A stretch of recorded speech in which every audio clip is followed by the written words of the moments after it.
Welcome to FO Talks. With me is Nijhoom Majumder, a barrister and solicitor, a political activist, and an author who is joining us from London. Today we're going to talk about what's happening in Bangladesh. Nijhoom, very quickly, why has Bangladesh's former Prime Minister Sheikh Hasina been sentenced to death by hanging by the International Crimes Tribunal? Uh, Thank you, Rohan. Thanks for having me.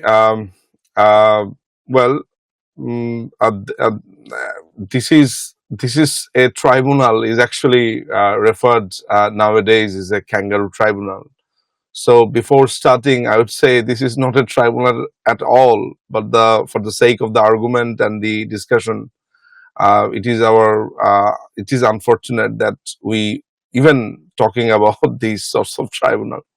But whatever it is, she was tried and given death sentence for, if I'm not wrong, for 3 counts. As a whole, the charge brought against her is for crimes against humanity. So there was different charges, different facts that the RAB um, killed people from the helicopter, and other charges. She didn't protect the people's lives and other stuff. So she was given death sentence according to their understanding, the charge they brought against her. Yeah. So this is the summary. But obviously, I have a lot to say about this tribunal and the history, if you ask me. Yeah. So let's talk about the tribunal. What exactly is it, and can we call it a fair and credible body in Bangladesh? No, not at all. To be honest, this tribunal has its long history. Um, um, in 1973, our parliament, our constitution, the apex law were amended only to try, only, I'd say quote and unquote, only to try. There is a tacit, I would say there is a tacit or invisible time frame on this act, because yeah, probably you were aware of the 1970 World Liberation War. Bangladesh had to go through a long suffering. Pakistani jantas, they killed more than 3 million people, raped, then I think it's 200,000 women, and more than 1 million people had to flee the country and take shelter and take refuge in India. Probably you were aware of that. Yes.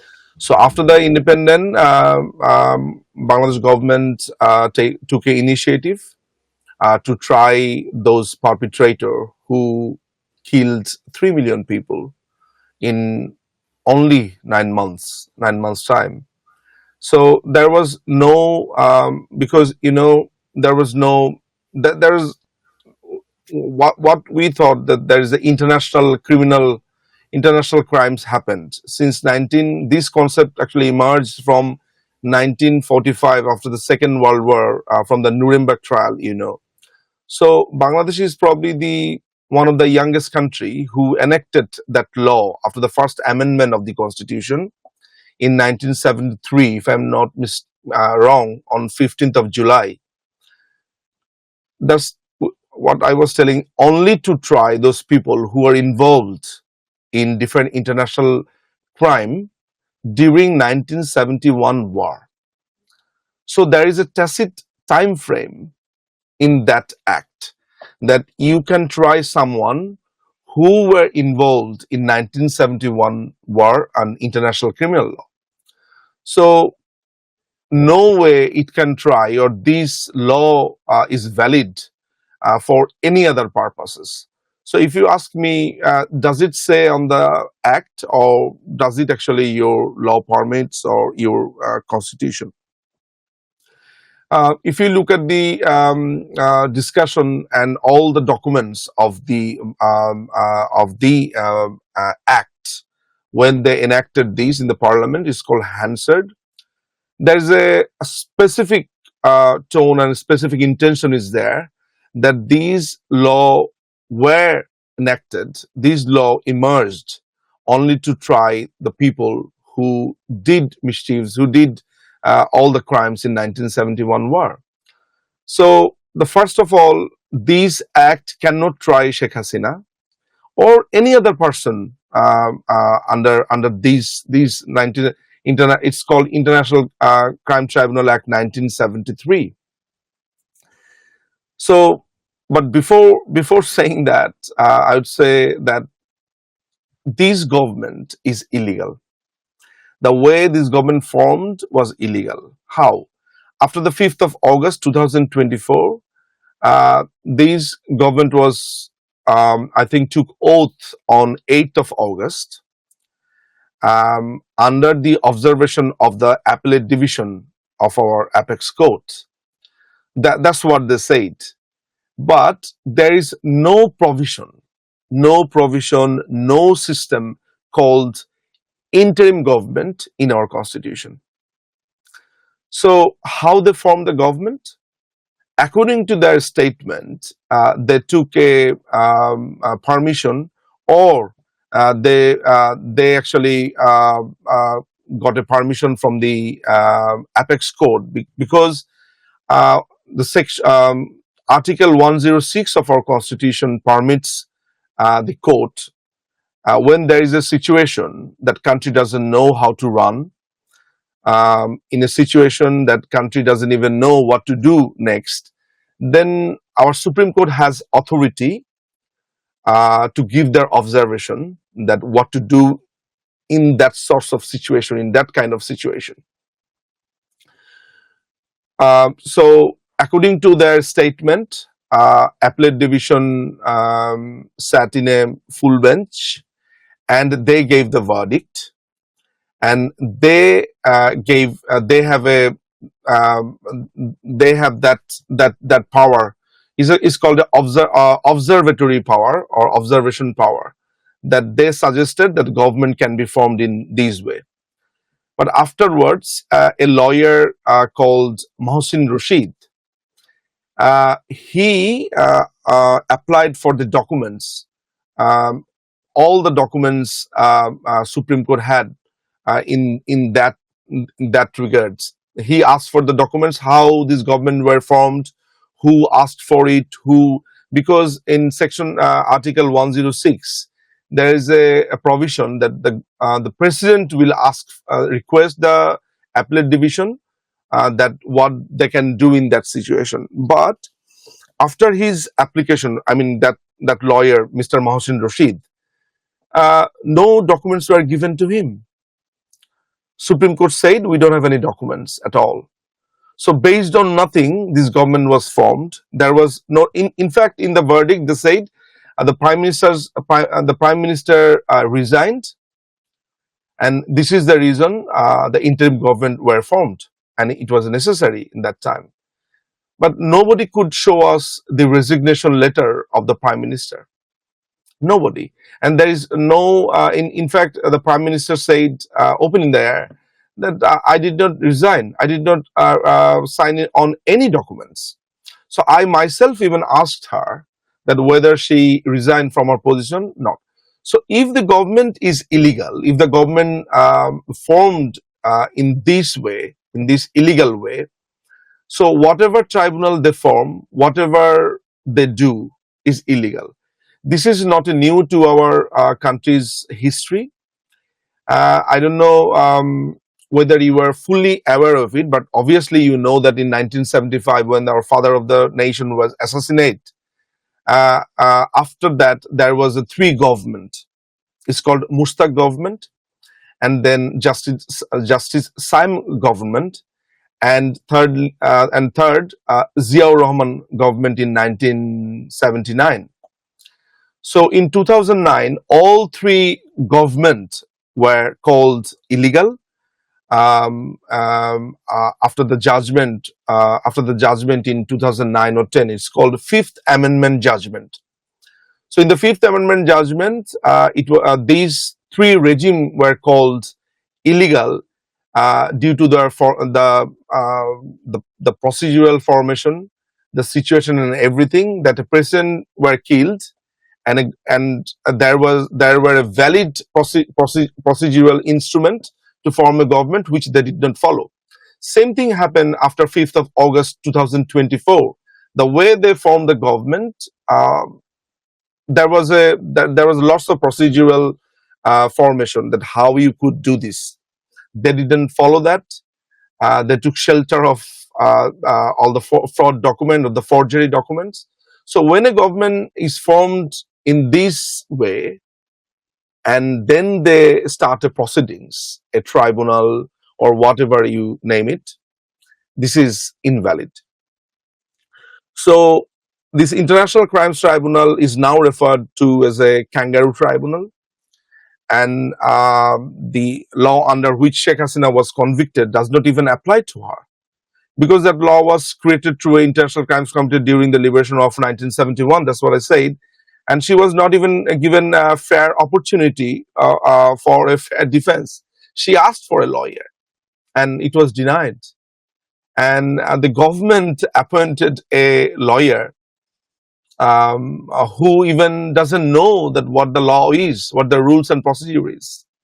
So obviously that's why I'm telling that this tribunal is illegal, and we don't think it exists at all. Nijhoom, I want to explore this further.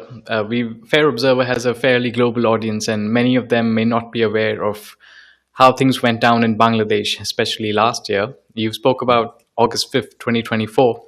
That's when Sheikh Hasina was ousted. She was forced to flee. And this was following weeks of deadly protests where several hundred students were killed.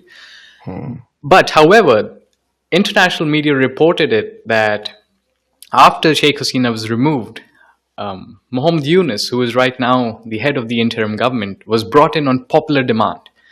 Now, for a global audience, that would be seen as how democracies are. People elect their leader. Is that not the case in Bangladesh?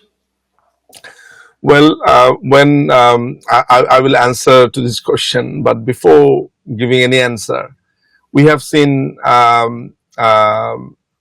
fate of Saddam Hussein and Gaddafi. Even just 4 decades ago, Reza Shah Pahlavi in Iran, and Idi Amin from Uganda, if I'm not mistaken. We have seen these sorts of scenario. Even a popularly elected leader, Salvador Allende from Chile, who was ousted or who was killed by then the chief of army staff, Augusto Pinochet. So we have seen these sorts of scenario in the history. So when Saddam Hussein was tried, when Saddam Hussein was ousted,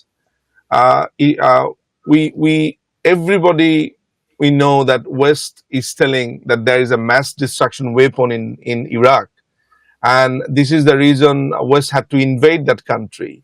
But after that, we saw there is nothing, and then Tony Blair, the UK Prime Minister, had to apologize to everyone.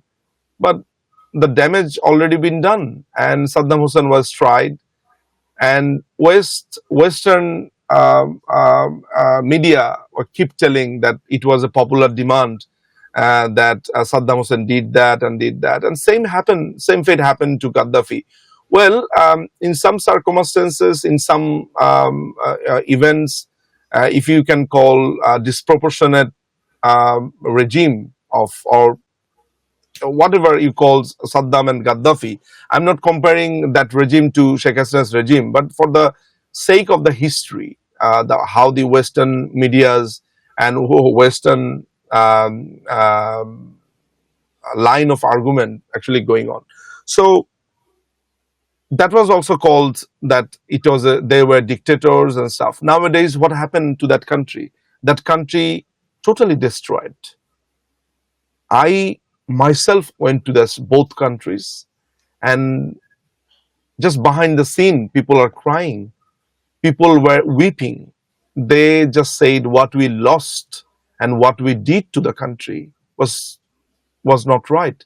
They want Saddam Hussein now. They want Gaddafi, but they're not there anymore. This country is totally destroyed, divided into different parts. Is just a civil war is going on in there. It's a tacit civil war that you cannot see.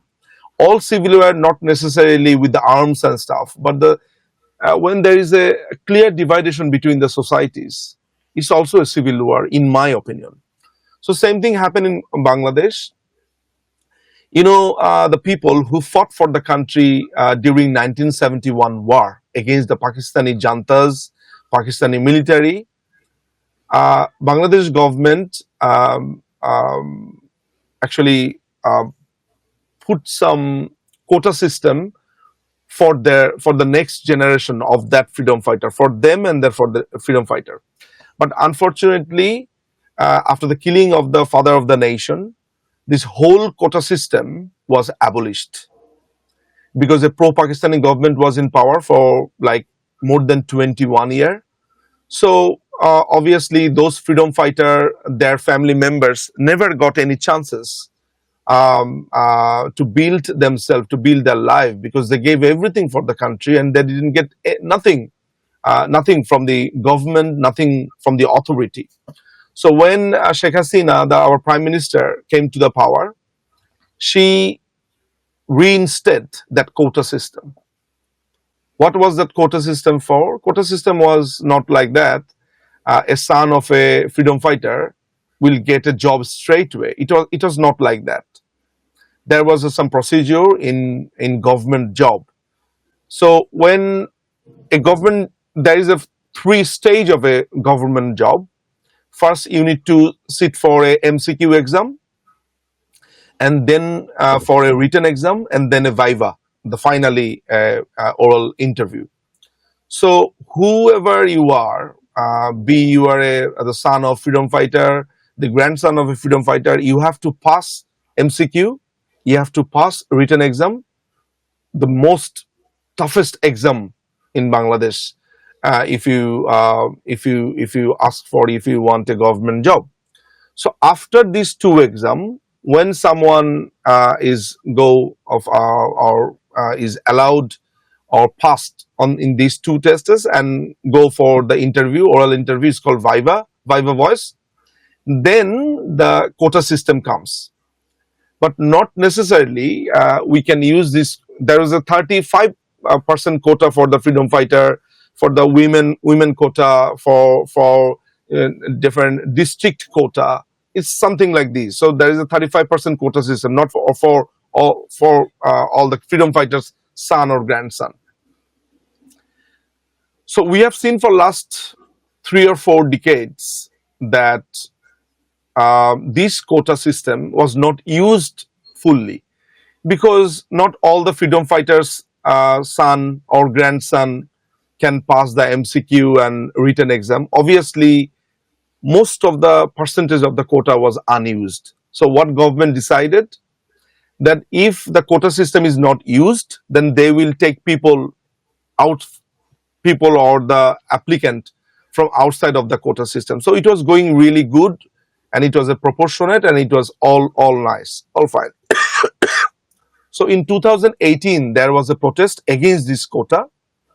There was a mass protest, I would say.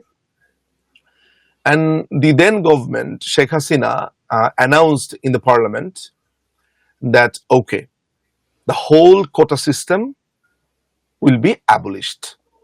There is no quota system at all. So it happened on 2018, 4th of October. Okay, that's done.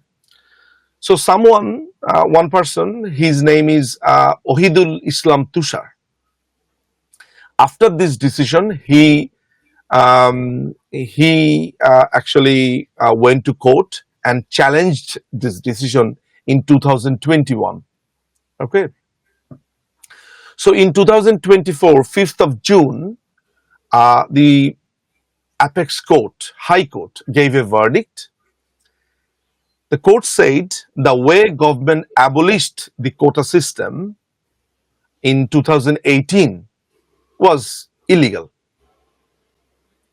So obviously, government abolished the quota system due to the mass protest, Right. mass procession. Then a person went to the court and he got the verdict from the court.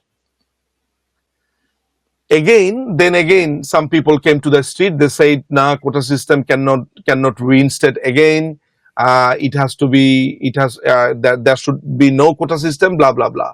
Then government position was that, look, we did not do anything. It is court who gave the verdict. So we cannot do anything if court gave a verdict. What we can do, we can fight in the court. Even government was, was on behalf of the student. They were fighting in the court. Arguing in the court. The attorney general is talking on behalf of the student who actually was doing that sort of procession or protest. But the student were gone unrest and they said, no, you have to do it now. But the government position was very clear. They said, look, government cannot interfere in judicial system. If we interfere in the judicial system and dictate court that what verdict you gave should be taken or should be changed, that means that you are interfering in the judicial system, which go against our constitution, our judicial norms, and that things that government cannot interfere in judicial system. Our judiciaries was independent. They gave their verdict, whatever documents they have in front of them. So government made appeal on behalf of the student in the appellate division. But the student didn't agree with that. They thought government can interfere and government can do it easily within 1 hour. That's what they said. But obviously, it seems like that students were protesting, but behind the scenes says different story. It was a meticulous design plan, well uttered by Dr. Muhammad Yunus in US in Clinton Foundation program, that thousands of people were on the street. They said the quota system should be abolished. So now you see the dilemma. There was a verdict from the court, and government was very much intended to work for the student. They said, we appealed against that verdict and we cannot interfere in our judicial system, but the student want a result from the government, not from the court. So this actually happened, and then government has the authority. If someone do any vandalism, anything, they destroy the property of the government, people's assets and everything. So government has the authority to protect people's life. That's what government did that time. They said, look, we also agree what you were saying, and this matter gone to the court. You have to wait. You have to listen to the court. But they didn't want to. So government used force. And then the protester, they were not a normal protester. The sniper came. They used lethal force, not police. I'd say that protester, they got the arms, they got all the ammunition and stuff, and they involved in killing. They killed more than 3,000 police officers. They broke the jail.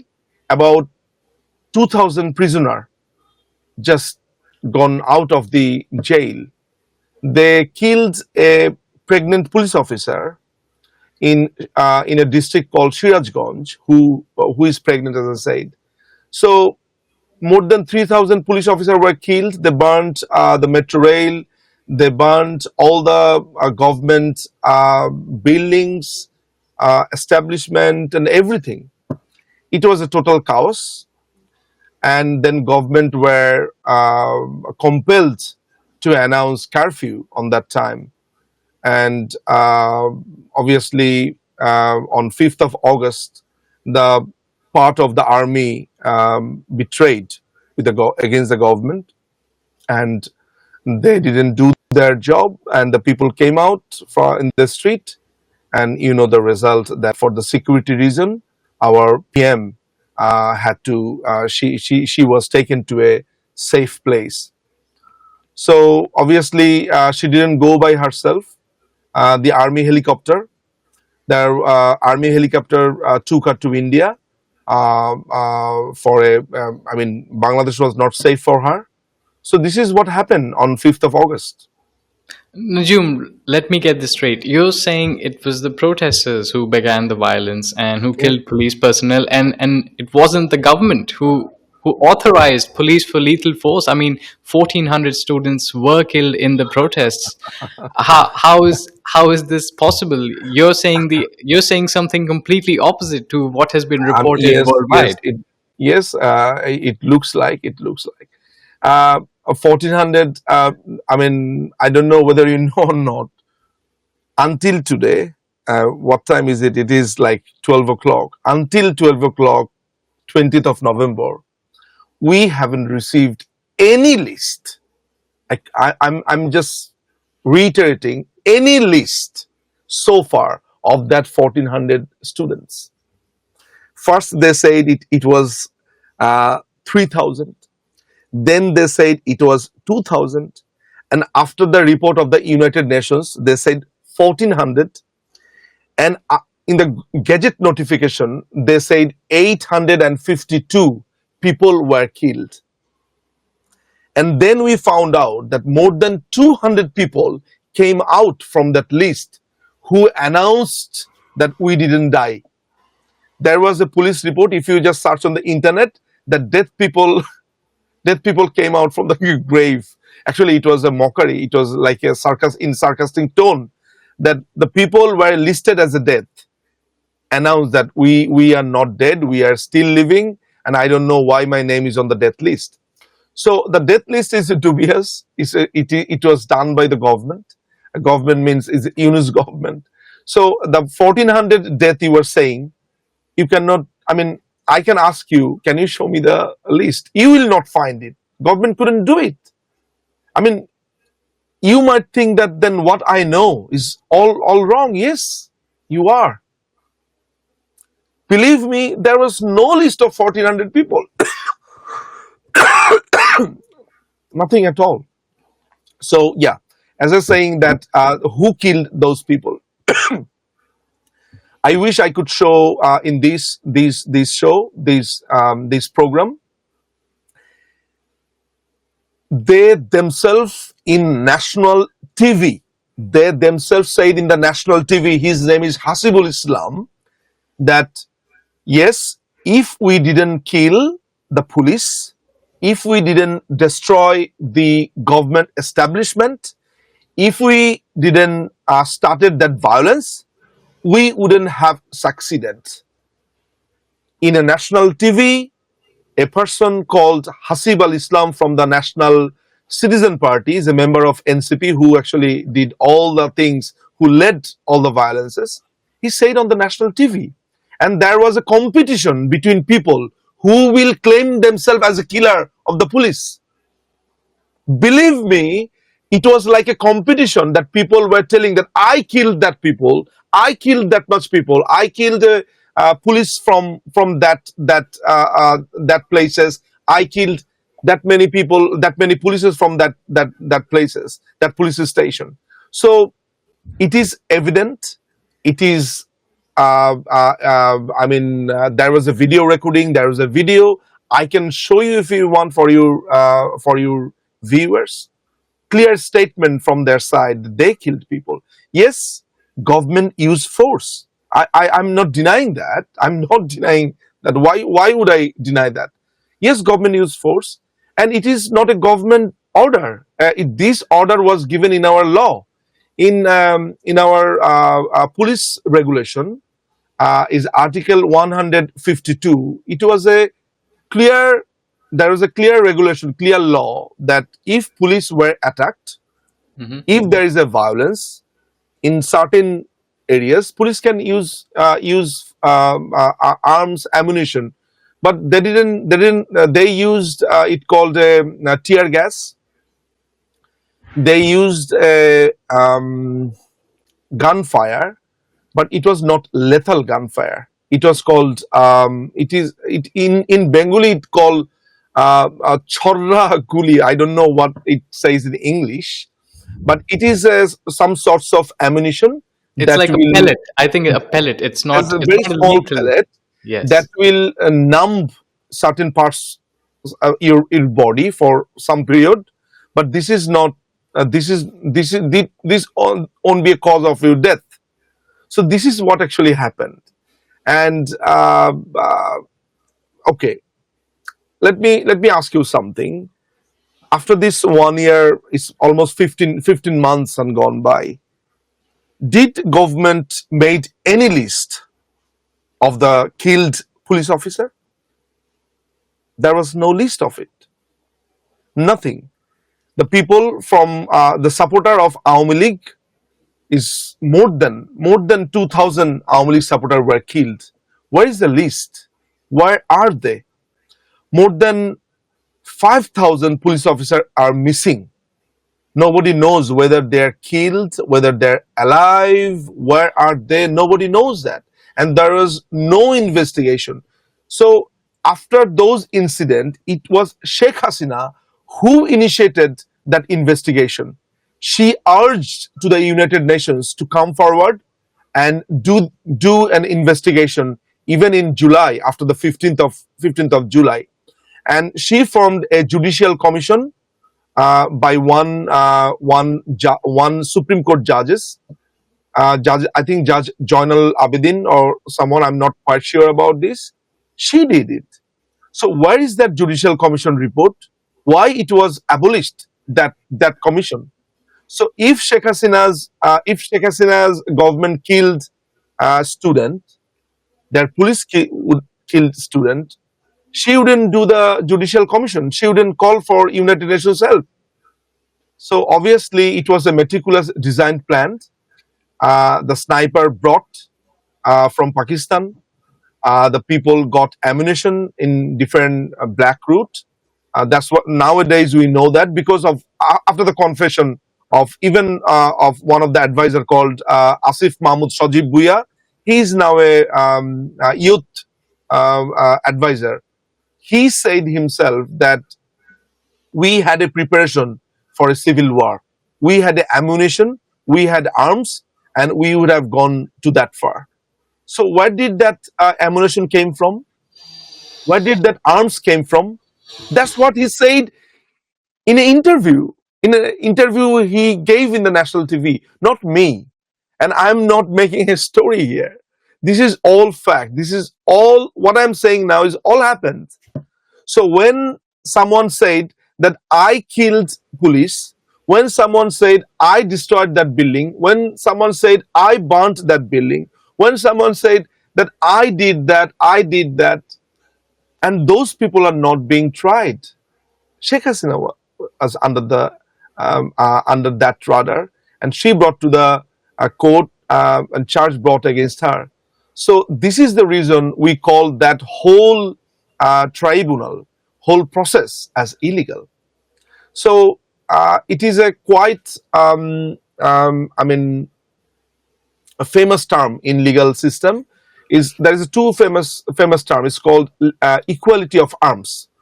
That when you start a proceedings of judicial system, you will give a fair chance to the opponent, prosecution and defense, that they can appoint their own lawyer, they can bring witnesses to talk on behalf of them, they can bring documents, evidence, and stuff. She was not given a single chance. As I said, she wanted to appoint lawyer. Even after saying it illegal, she wanted to appoint lawyer, and she was denied. Right. So when you didn't give any chance to the opponent, the defense counsel, to form their own legal panel, when you didn't give any chance to testify any witness, across any witness, how come you say this is as a tribunal? This is just a mockery. This is a kind of a Saddam Hussein's tribunal. Just called him to the witness box and just give them death penalty. That's it. Hang them. Hang him. Hang her. So is a that's why we call it a kangaroo tribunal.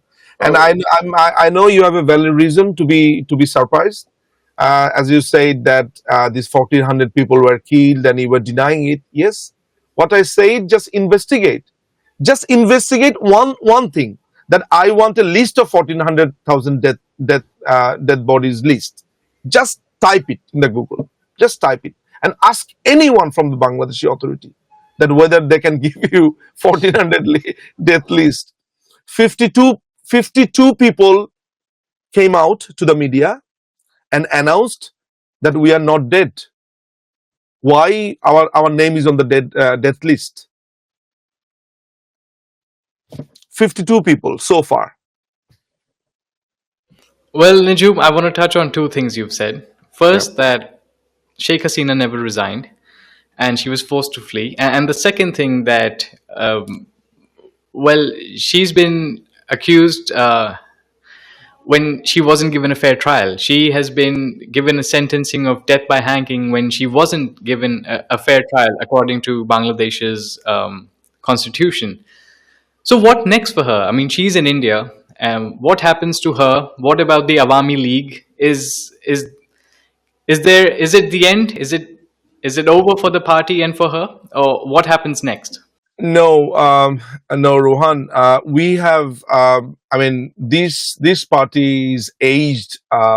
If I'm not wrong, is 77 years old now.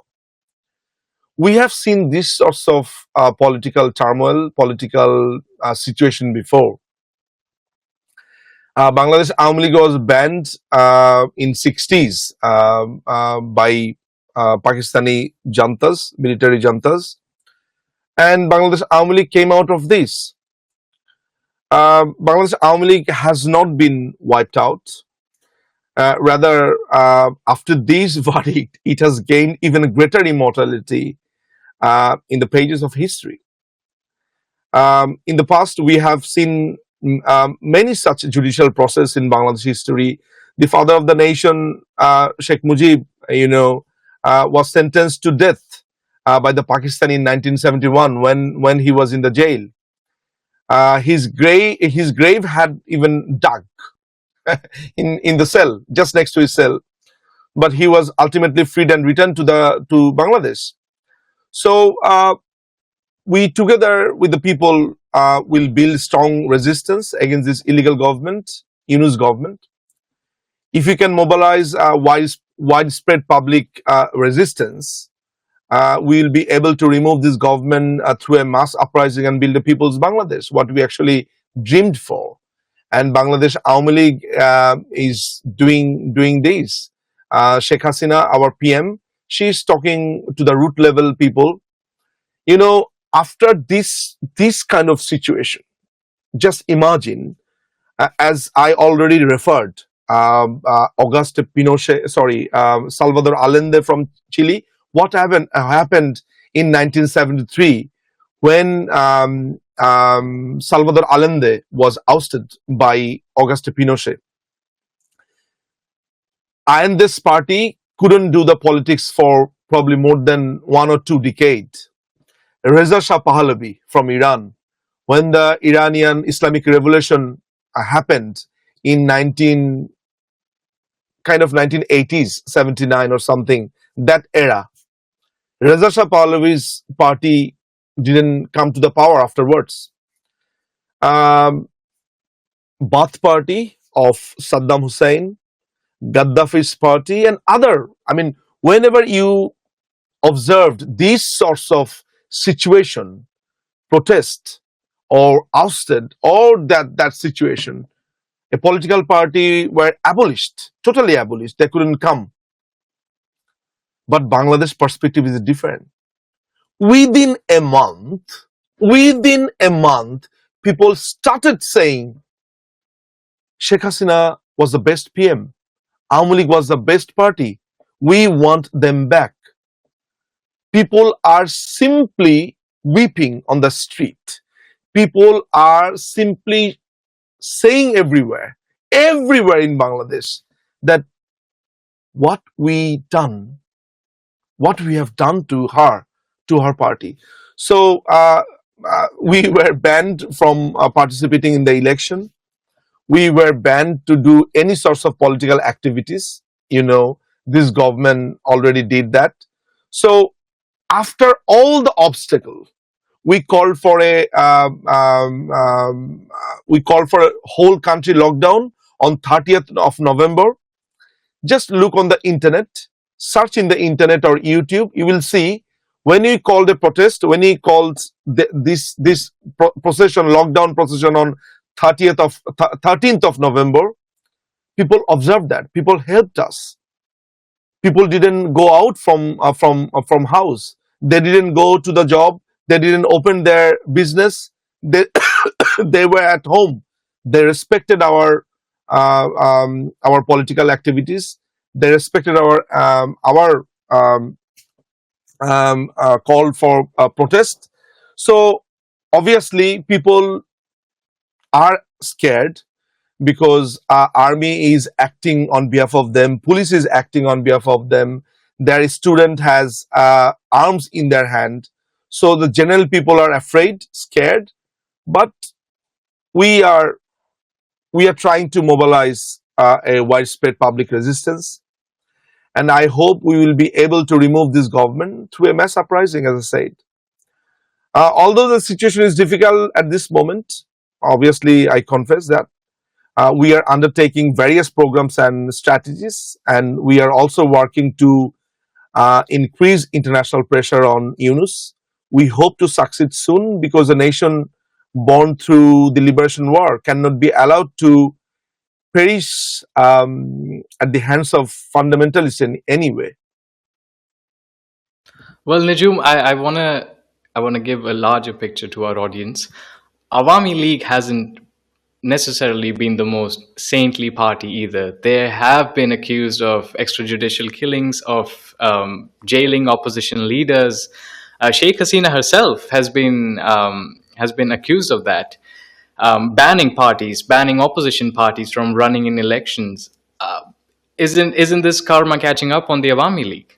Can you refer to a party that Awami League banned? The BNP. No, Awami League didn't ban BNP. Well, they were not allowed to contest in elections. No, there was no gadget. There was nothing. They were. I mean, probably were misquoting. Awami League banned a party called Jamaat-e-Islami on 1st of August 2024, last year. Jamaat-e-Islami was banned because of their role in 1971 war, and that verdict was given by the court, not by the Awami League. Awami League published a gazette notification, obviously, after getting that verdict from the court. Awami League didn't, never, ever in the history, never, ever in the history ban BNP. You can hold it here and just type Google whether Awami League ever banned BNP. You can just Google it. What you have heard, I understand. What you have heard, that probably, I mean, this is called propaganda, and you also, influenced by that. I would say that they didn't let BNP to participate in the election. No, this is not true. Even Awami League approached BNP and other party like Jamaat-e-Islami and other to participate in the election. They tried their best so that they can participate in the election, but BNP didn't. BNP chose by themselves. Bangladesh Awami League never banned BNP. Never. Well, I want to talk about something else that you had brought up, that you're working with people on the ground to raise their voices, to protest Yeah. against the Yunus government. Well, it's been more than a year, and there hasn't been any large demonstrations or protests that have come out in the international media. So why do you say that there is, I would say, growing frustration with the government when it's not yet visible or being reported anywhere? Well, as I already described, the situation we are having at this moment, whenever whenever there is a protest in anywhere in Bangladesh on behalf of Bangladesh Awami League, Uh, they are subject to arrest warrant. They were killed. They were attacked by the current government. So obviously it is tough. After the 5th of August, after the situation from 5th of August, our political party were banned. More than 400,000, it's not 400, it's 500,000 activists were arrested, is now in the jail. They were denied bail. 100, more than 120 MPs are in the jail. Our leaders were in is in a hiding position now. Most of our activists' houses were burnt. Even their parents, their sisters, their siblings were killed. For example, a brother is involved in Awami League politics. His sister were killed. Sister were raped. This happened, and they were brutally killed on the street. So, this is a broader picture of what actually happening. So, based on this situation, it's not very much easy to create a large demonstration, is a large protest, but we are trying our best. We are. That's what I said. After 1 year, when we called for a lockdown, lockdown on 13th of November, people observed that. They didn't open their business. They didn't go outside of the house. So it is a kind of a tacit resistance against the Yunus government. So a resistance actually grows like this way, small to bigger. So there was yet to see a lot of things, and I am very much hopeful that we will mobilize a large number of people, and it will create a history. And I'm not hopeful, and I'm quite sure, not only hopeful, I'm quite sure that we will do something bigger and we'll go to power. Right. I want to talk about Sheikh Hasina now. She's in India, and Bangladesh has asked for her extradition. Of course, New Delhi has issued a very diplomatic statement, but at the same time, the government in Bangladesh has requested Interpol for extradition of the former prime minister. Do you see this playing out? Do you think India will cooperate with Bangladesh? And secondly, if India refuses, won't there be a major diplomatic fallout between the two countries? Well, this is not about cooperation. When there is a tribunal, is a kangaroo tribunal. When there is no law at all, when there is no proceedings at all, India is a democratic country who believes in justice, who believe in a fair justice, to be specific. They cannot actually cooperate with such kind of a trial, who even denied to appoint the defense lawyer.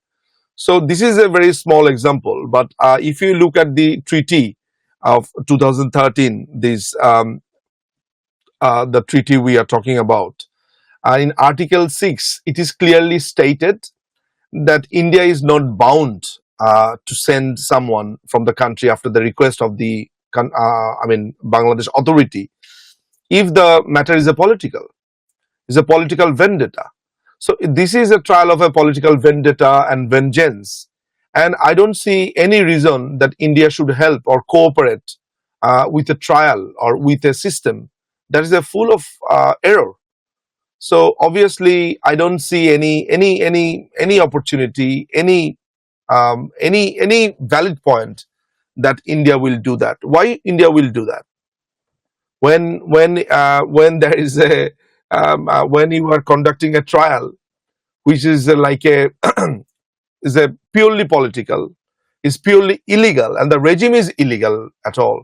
Even I can quote one of their statement that India is very much intended to um, cooperate the Bangladeshi government if it is elected. So India is actually looking forward a free and fair election, an inclusive election, and then probably India will think differently. But in particular with this trial, I don't think India will even talk about this. because in my understanding, they don't think it was a trial at all, and it was any sorts of this verdict was nothing. It means nothing to India actually. Right. We'll see how that develops and plays out. Nijhoom, there's one thing that stuck with me. You said that after Sheikh Hasina was removed in August 2024, within a month, people were questioning whether that should have been done or not. People were saying that, Awami League wasn't as bad as it was being shown. Now that this sentencing has come out, where she's been given death by hanging, what is the essence of ordinary Bangladeshis? What is the national psyche like after this? It made her immortal to the heart of the people in one sentence. After the house number 32 incident, you know that the historic place, it was demolished by the government goons. Government, they said they're student, but everybody knows that they're people from the government side. They demolished the whole house. Whole Bangladesh were crying that day. So if you could say that if all Bangladeshi people are supporting you, why nobody came to the street and protesting?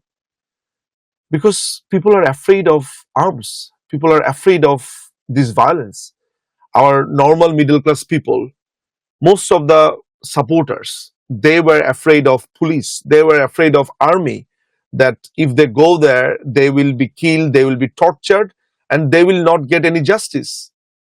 Just imagine one thing. I have to tell you that, and that the appointment of the current Chief Justice. Do you know how the current Chief Justice were appointed? Okay. On 12th of August, few students went to the High Court and started shouting in front of the court, and they said, if the current Chief Justice is not removed within an hour, they will burn the whole court, like 5th of August. So within 2 hours time, the Chief Justice, his name was Obaidul Hassan, he resigned. And then those students pointed out, and those students decided who will be the next Chief Justice.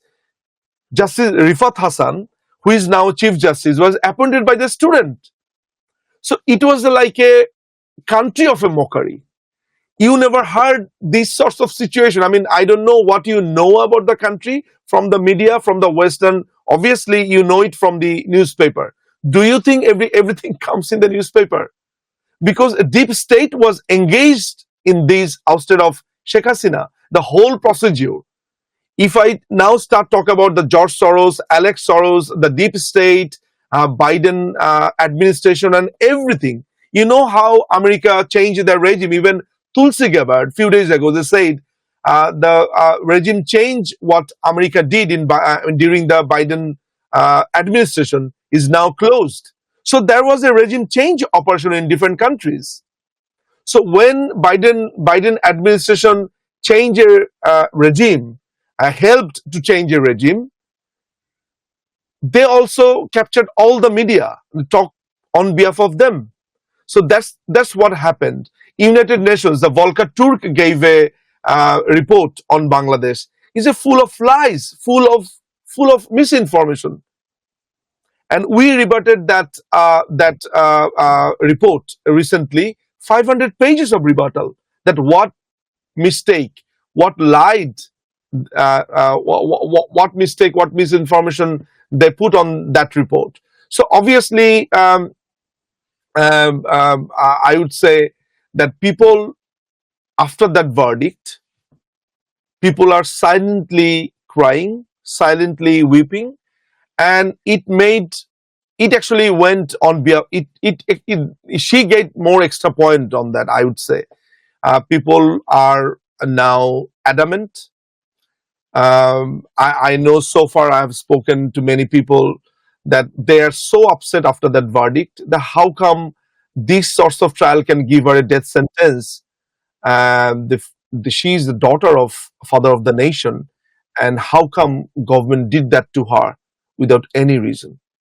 So this is the normal people's saying. This is normal people comment on that trial and situation. Well, Nijhoom, very quickly before we leave, in one sentence, if you can tell us, what do you see the future of Bangladesh after this verdict against former Prime Minister Sheikh Hasina? Deadly civil war. You're calling for a deadly civil war, or you're foreseeing a I can deadly see, civil war? no, this is my opinion. I can see the future of Bangladesh is a deadly civil war like an African country. Right. But do you think there are ways that democracy can be brought back and fair Not, elections can be not. held? I don't think before a mass revolution, a democracy will be back in Bangladesh. I mean, I'm being so practical. Based on the history of our country and based on the situation, what we are seeing so far, that we are heading towards a deadly and bloody civil war. We are in a position that no, I mean, there is, I don't see any peaceful solution. I don't see any peaceful solution. This is not a statement from Awami League. Don't misunderstand. This is my opinion. As I said, based on the history, based on the situation.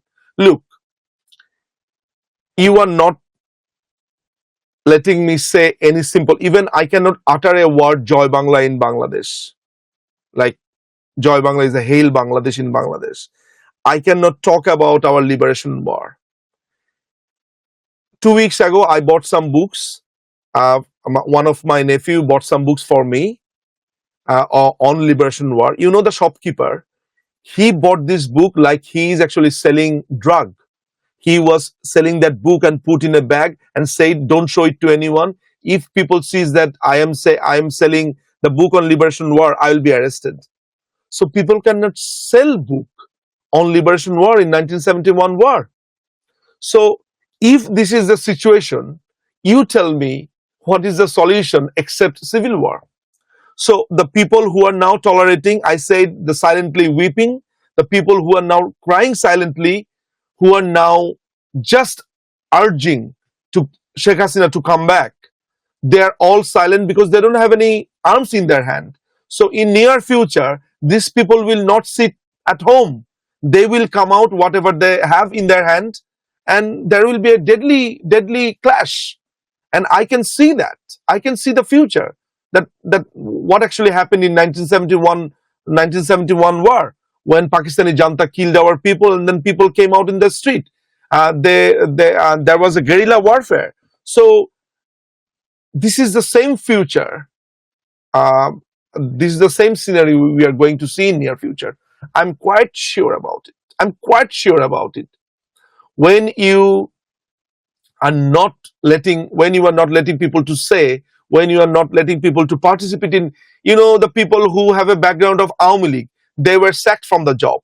When the people have a history of Awami League supporter, their business is being looted, their house is being looted, their assets, their property is being taken off by the different political parties like Jamaat Islami, BNPs. Millions of cases had been filed so far. It's more than 400,000 cases filed. Even in International Crimes Tribunal, they filed 4 cases against me, and so far there are more than 100 cases against me filed in different courts of Bangladesh. Where I was in Chennai at that time, as I said before the program, that since 17th of June, I left the country and I was in Chennai Apollo Hospital with my mom, who is actually suffering from stage 4 cancer. And after 5th of August, at least 150 cases filed against me, claiming that I killed people, whereas I was not even in the country. So from that scenario, you can judge what's happening in Bangladesh. So tell me, if I take up arms, let's say for just imagine that if this operation going on, and if I take up arms and call for a war, will it be disproportionate? I think not. Well, How it long would not you be will tolerate democratic this for sure. injustice? It wouldn't be How long you will democratic. tolerate this injustice? When you go to the court, you will not get justice. When you go to the country, you are arrested, tortured. You cannot say anything. So what you will do? You don't have any breathing space to take the breath.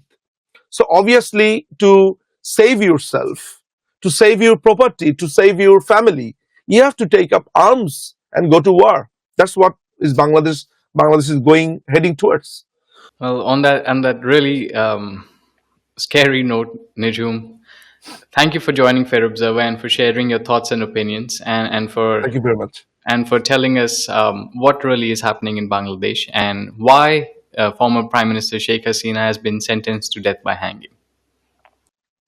Thank you very much, Rohan, for having me and giving me the opportunity to talk here. I'm quite sure this whole opinion, my statements, everything will at least will help people to understand that what actually happened in Bangladesh and the future of Bangladesh. Thank you very much. Thank you. Join the conversation at Fair Observer and subscribe to our YouTube channel.